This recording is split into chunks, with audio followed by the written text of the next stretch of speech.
Shalom sahabat Alkitab, marilah kita memulai hari ini dengan perenungan akan firman Tuhan. Bacaan Alkitab kita pada hari ini diambil dari Ayub, pasalnya yang ke-20, ayat 9 sampai dengan 15. Ia tidak lagi tampak di mata yang melihatnya, dan tempat kediamannya tidak melihatnya lagi. Anak-anaknya harus mencari belas kasihan orang miskin, dan tangannya sendiri harus mengembalikan kekayaannya. Tulang-tulangnya boleh penuh tenaga orang muda, tetapi tenaga itu pun akan membaringkan diri bersama dia dalam debu. Meskipun ia merasa kejahatan manis di dalam mulutnya, sekalipun ia menyembunyikannya di bawah lidahnya, menikmatinya serta tidak melepaskannya, dan menahannya pada langit-langitnya. Namun, makanan di dalam perutnya akan berubah menjadi bisa ular tedung di dalamnya. Harta benda ditelannya, tetapi dimuntahkannya lagi. Allah mengeluarkannya dari dalam perutnya. Sahabat Alkitab, manusia adalah makhluk yang begitu rapuh. Sayangnya, seringkali kita menolak untuk mengakui kerapuhan tersebut, bahkan memilih untuk menutupinya dengan kesombongan kita. Muncullah dosa-dosa lain yang mengiringi kepongahan kita. Kita merasa lebih benar dari orang-orang lain, bahkan terciptalah ilusi bahwa tiada salah dan dosa yang kita lakukan. Hingga akhirnya intervensi ilahi datang dan mengingatkan kita akan segala konsekuensi dari tindakan yang telah diperbuat. Demikianlah Zofar, sahabat Ayub, meyakini penghukuman Allah akan datang kepada orang-orang fasik. Itulah yang coba disampaikannya kepada Ayub untuk merespons pernyataan Ayub atas ketidakbersalahannya. Sepanjang pasal 20, kita bisa melihat rentetan peristiwa yang diyakini Zofar akan menimpa orang-orang fasik.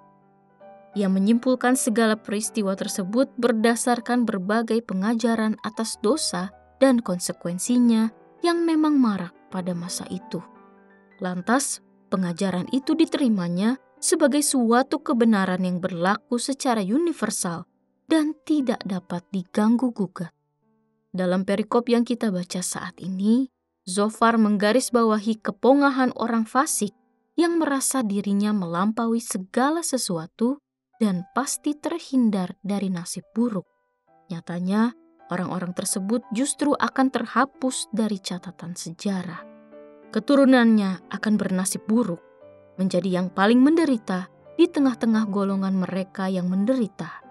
Jika sebelumnya orang fasik menjalani hidup dalam ketidakjujuran dan menghalalkan segala cara dalam mencapai tujuan, kini mereka harus menanggung konsekuensi atas pola pikir tersebut. Orang fasik tertipu. Mereka mengambil tindakan jahat bagaikan suatu manisan ke dalam mulut, menaruhnya di bawah lidah dan menikmatinya selama mungkin. Namun, manisan itu berubah menjadi racun, bagaikan menelan bisa ular. Zofar begitu lantang membicarakan nasib orang fasik di hadapan Ayub, yang menurutnya semakin mendekat kepada kefasikan dan kefanaan duniawi. Bahkan, seruan Zofar ini diinisiasi oleh pernyataan-pernyataan yang disampaikan Ayub. Disinilah letak kesalahan Zofar. Ia mengira tengah melakukan kebenaran dengan memperingati temannya atas konsekuensi orang fasik tanpa mencerna jawaban dari Ayub. Pada akhirnya, tuduhannya kepada Ayub tidak terbukti, karena memang Ayub adalah orang benar di hadapan Allah, seperti yang selama ini coba ia sampaikan kepada sahabat-sahabatnya.